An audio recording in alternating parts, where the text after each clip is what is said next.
a dry black fungus, so we have to soak it in water.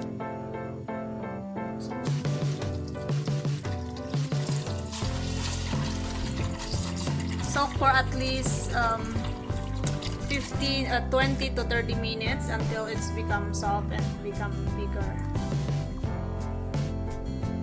We also need some Chinese parsley or coriander and garlic. So we prepare the ingredients first.